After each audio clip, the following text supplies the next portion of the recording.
Perkenalkan, nama saya Cynthia Andriani Muji, NIM 1913010051, kelas B, Prodi Budaya Perairan, Fakultas Kelautan dan Perikanan, Universitas Nusa Cendana. Di video kali ini saya akan menjelaskan sedikit materi tentang data penelitian menurut rancangan bujur sangkar Latin.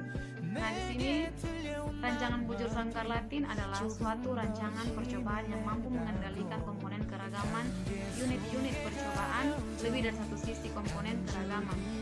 Hal ini berarti pengendalian komponen keragaman unit percobaan perlakuan dari dua arah, yaitu arah baris dan kolom, sementara unit percobaan dikenai perlakuan. Rancangan bujur sangkar Latin juga merupakan suatu unit rancangan lingkungan yang pengelompokannya dilakukan dalam dua arah. Rancangan bujur sangkar Latin ini terdiri dari dua variabel, yaitu variabel bebas dan variabel pengganggu. Nah, di sini saya akan menjelaskan tentang variabel baris dan kolom, sedangkan variabel bebas dan perlakuan, ketiga variabel tersebut tidak saling berinteraksi dan ketiga variabel tersebut jumlahnya sama, sehingga bujur sangkar atau jumlah perlakuan sama dengan jumlah baris sama dengan jumlah kolom. Rancangan bujur sangkar Latin mempunyai beberapa persyaratan yang harus dipenuhi, yaitu banyaknya perlakuan yang diberikan harus sama dengan banyak ulangan. Pengacakan dibatasi dengan pengelompokan dan hanya boleh muncul sekali setiap baris dan setiap kolom. Selanjutnya, kerugian dalam menggunakan rancangan bujur sangkar adalah banyak baris dan kolom harus sama, sehingga semakin banyak perlakuan, maka unit percobaan yang dibutuhkan juga semakin banyak. Akibatnya, kurang efektif untuk percobaan dengan jumlah perlakuan yang besar. Ya, baik teman-teman, di video kali ini saya akan menjelaskan materi tentang rancangan percobaan data penelitian menggunakan rancangan bujur sangkar Latin. Nah, di sini terdapat baris dan kolom dan terdapat 4 perlakuan. Nah, dari 4 perlakuan, rataan menghasilkan hasil 126,15 rataan. Perlakuan kedua 126,075, ketiga 128,2. Nah, baik teman-teman, kita masuk dalam perhitungan.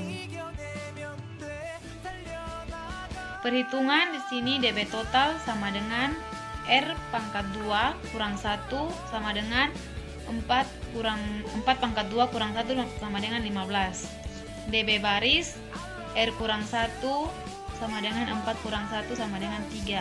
DB kolom R kurang 1 4 kurang 1. 4 ini perlakuan, 4 perlakuan kurang 1 sama dengan 3.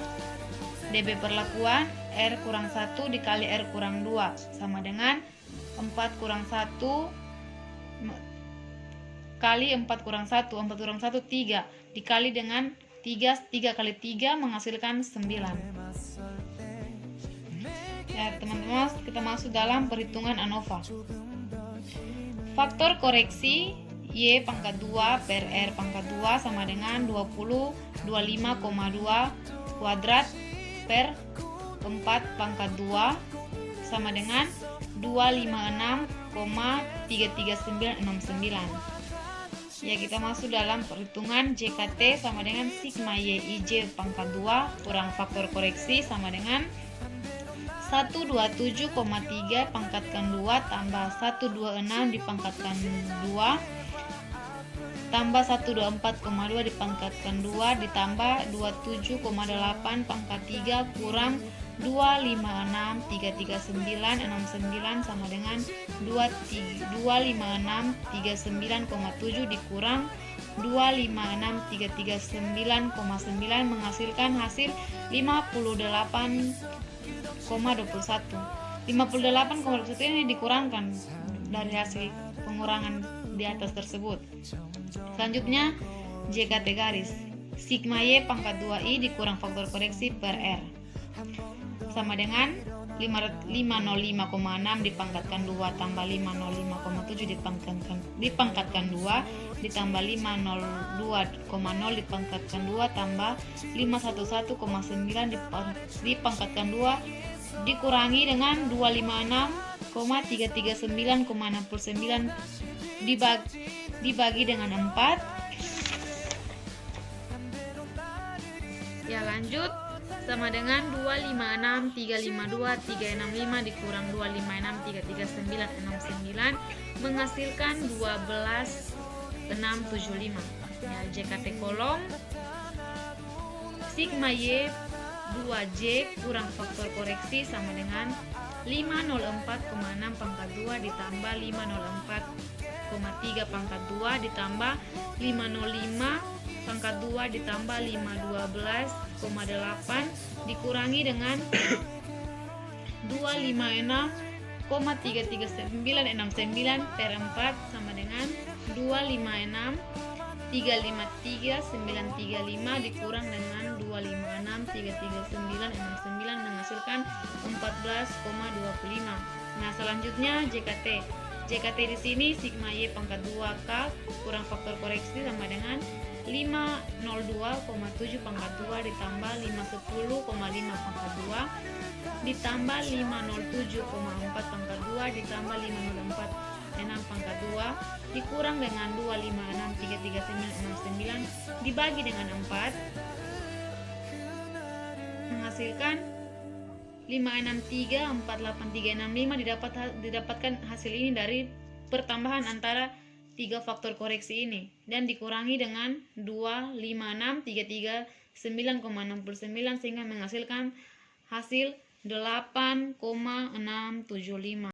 Ya, baik teman-teman, di sini saya akan menjelaskan di mana tabel sidik ragam. Nah, di sini terdapat 4 perlakuan, jumlah dan rataan. Perlakuan pertama jumlahnya 502,7, rataan 125,675. Perlakuan kedua 510,5, rataan 127,625. Yang ketiga 507,4, rataan 126,85. Perlakuan keempat 504,6, rataan 126,15. Nah, selanjutnya kita menghitung JK galat. JK galat yaitu JKT kurang JK baris kurang JK kolom kurang JKP. Di sini dapat sama dengan 521 kurang 12,675 kurang 14,245 kurang 8,675 menghasilkan 22,615. Nah, selanjutnya KTB di sini JKB dikurang dengan R kurang 1. Nah, di mana 12,675 per 4 kurang 1 sama dengan 2675 per 3. 3 didapat dari 4 kurang 1 sama dengan 3 sehingga menghasilkan hasil 4225. Selanjutnya KTP JKP per R kurang 1. 8675 per 4 kurang 1 sama dengan 2891. Nah, selanjutnya KTK di sini JKK kurang R kurang 1 sama dengan 14,245 per 4 kurang 1 menghasilkan 4748. KTG JKG kurung R kurang 1 kali R kurang 2 sama dengan 22,615 per 4 kurang 1 kali 4 kurang 2 menghasilkan 3,679. Nah, di sini kita akan masuk dalam perhitungan F hitung. Nah, di mana terdapat 3. Yang pertama F hitung baris sama dengan KTB per KTG sama dengan 4225 per 3,679 menghasilkan 1,148. F hitung kolom KTK per KTG sama dengan 4748 per 3,679 menghasilkan 1,290. F hitung perlakuan KTP per KTG sama dengan 2891 per 3,679 sama dengan 0,785. Ya, baik teman-teman, saya masuk dalam berdasarkan hasil perhitungan disusun tabel ANOVA. Di sini sumber keragaman DB JK KT F hitung. Sumber keragaman baris DB3 JK 12,675 KT 4225 F hitung 1,148. Kolom 3 JK 14245 KT 2548 F hitung 1290. Perlakuan 38675 2891 F hitung 0785. Galat 6 JK 22 615 KT 3679. Nah, jumlah dari 336 ini dijumlahkan sehingga menghasilkan hasil 15. Nah, di F tabel ini kita ambil 5% dan 1%, di mana 5% menghasilkan hasil 3,41 dan 1% 5,95. Nah, baik teman-teman, dari video kali ini yang saya jelaskan tentang data penelitian menurut rancangan bujur sangkar Latin, kesimpulan yang saya ambil yaitu F hitung lebih kecil F tabel. Pengaruh perlakuan tidak disignifikan. Demikian hasil presentasi saya tentang data penelitian menurut rancangan bujur sangkar Latin. Terima kasih.